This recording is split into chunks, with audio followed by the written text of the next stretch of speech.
Зұлқарнайын қиссасы. Зұлқарнайын жорықта бір қамалды ала алмайды.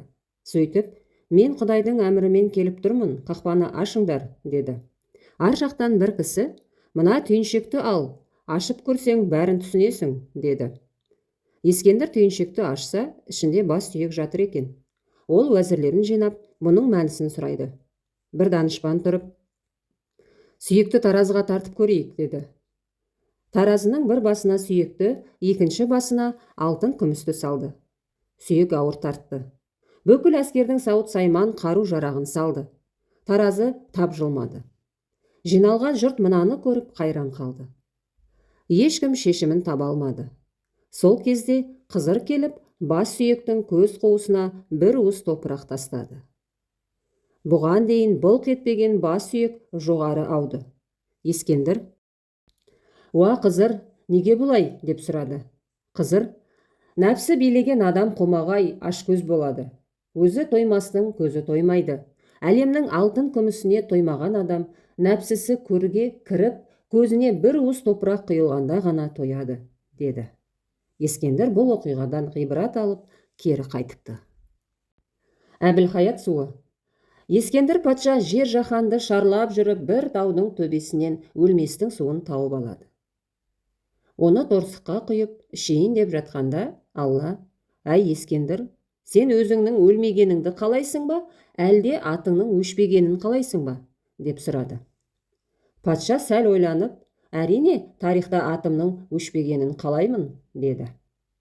«Ендеше тірі жүрген адам тарих бола ма?» деді. Патша сөзден тосылды. Өлместің суын тастай салып, кейін қайтады. Ескендірдің соңынан бір құзғын еріп жүреді екен. Соғыста жолда өлген әскердің етін жеуді әдетке айналдырыпты.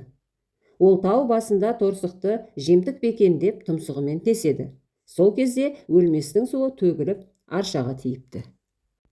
Арша ағашы сол себепті мәңгі жасыл болыпты. Суға тұмсығы малынған құзғын 300 жыл ғұмыр кешеді екен. Су төгілген жерге түлкі де аунапты. Әбілхаят суының қасиеті оның жүніне дарып, терісі әдемі болыпты. Ескендір мен жас ханзада. Ескендір ұзақ жүріп бір елге жетеді. Сол елдің абыз қариялары оны қол қусырып күтіп алады. Ескендір онда біраз күн мейман болады. Бірде ол алтын тақтың үнемі бос тұрғанын көріп, елде патша жоқ екенін байқайды. Мұның сырын білгісі келіп, қасындағы бір қариядан: «Басшысыз ел жетім деген, патшаларыңыз қайда?» деп сұрайды. Сонда қарт: «Әділ патшамыз дүниеден өткесін тақтың тізгіні оның жалғыз ұлына қалып еді. Мұрагер ақыл парасаты мол данышпан жан еді. Алтын тақта отырып ел билегенше ақыреттің қамын күйттегенім артық» деп қылуетке жатып алды. «Пәни дүниенің қызығын тәрк етіп, халықты басқаруды бізге аманаттады», деді. Зұлқарнайын таң қалып, онымен сұхбаттасуға құмартты. Қызметшілерін жіберіп, «Мұрагерді менің алдыма алып келіңдер», деп бұйырды. Нөкерлер жігітті дереу жеткізді. Ескендір оған: «Уа жігіт, атаңнан қалған тақ басыңдағы бақ емес пе? Халқыңнан жырақ кетіп, не жақсылық таппақсың? Қаласаң, алқалы жұртыңды жинап, көптің көзінше хан етіп сайлайын», деді. Тақ мұрагері қойнынан 2 сүйекті шығарып: «Мына 2 сүйектің қайсысы патшаныкі, қайсысы қайыршынікі екенін ажыратып берсеңіз, таққа отырайын», деді. Ескендір үнсіз қалды. Патшаның ұлы: «Көрге көмілгесін осы дүниедегі дәрежең көрініп тұрмаса, патшалықтан не қайыр?» деді. Ескендір: «Сені жар емес біреу екен деп ойласам, дана екенсің. Менен не қалайсың? Сұрағаныңның бәрін берейін», деді паңданып. Мұрагер: «Уа падишам, сіздің қолыңыздан бәрі келсе, маған өлмейтін өмір, қартаймайтын жастық, сарқылмайтын байлық, қайғысыз қуаныш беріңіз», деді. Сөзден жеңілген Ескендір ол жігітті өзіне кеңесші етіп алыпты. Ескендірдің дүниеден өтуі. Қайтыс боларында Ескендір уәзірлерін жиып: «Мен бүкіл дүниені биледім, зұлымды тыйдым, ізгінің жолын ашық қылдым. Алайда арманыма жете алмадым. Ертең мен өлгенде бір қолым жоғары созылып, қарысып қалады. Біреу келіп бұл жұмбақты шешкенше түспейді. Қолымның қарысқаны жазылып түспейінше жерлемеңдер», деп өсиет айтады. Ескендір дүниеден өтеді. Расында да оның бір қолы тік шаншылып қарысып қалды. Уәзірлер мұның шешімін таппай әлек болады. Білгір ғалымдар, даналар жиналып таба алмады. Сол кезде бір қойшы бала келіп, «Ау ағалар, даналар, мұның сырын мен айтайын» деді. Бәрі миығынан күліп, «Әй бала, қойыңды құрттап, айраныңды ұрттап жүре берсейші, саған не жоқ?» деп мазақ етті. Көп ішінен бір қарт шығып, «Ақыл жастан, асыл тастан деген, қане балам, бағыңды сынап көр» деді. Сонда бала, «Бұл кісі жалғанды жалпағынан басқан патша едім. Атақ даңқ, қисапсыз байлық менікі еді. Қараңдар, сонша дәулеттен ақыретке не алып бара жатырмын деп жатыр» деді.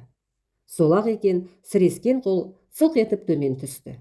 Қойшы балаға Құдайдың назары түсіп, ол ғұламаға айналады. Бұл қойшы Ұлықпан Кәкім екен. Ескендірдің жерленуі.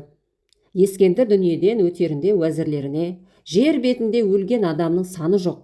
Қияметте ат тұяғындай жерден 70 000 адам тіріледі. Мені адам аяғы баспаған, тірі жан көмілмеген жерге апарып жерлеңдер. Мен көптің бірі емеспін. Жарты әлемді билеген сүйегі асыл, қаны қасиетті патшамын. Менің қияметте танымайтын бөтендермен қатар тұруым жараспас.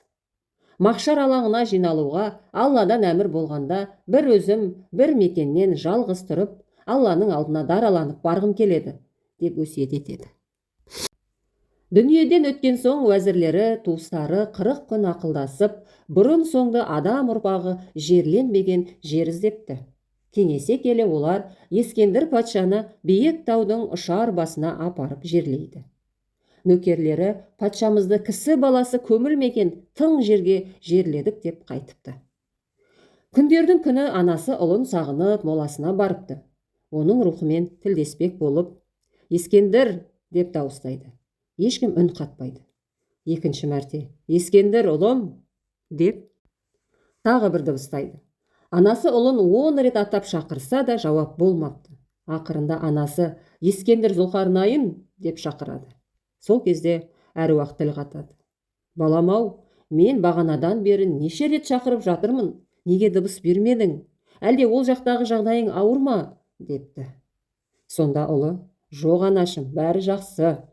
Сіз атымды ғана атап шақырғанда мұнда талас басталды. Себебі алақандай жерде есімдері Ескендір қойылған 300-ге жоқ әруақ қатар жатырмыз.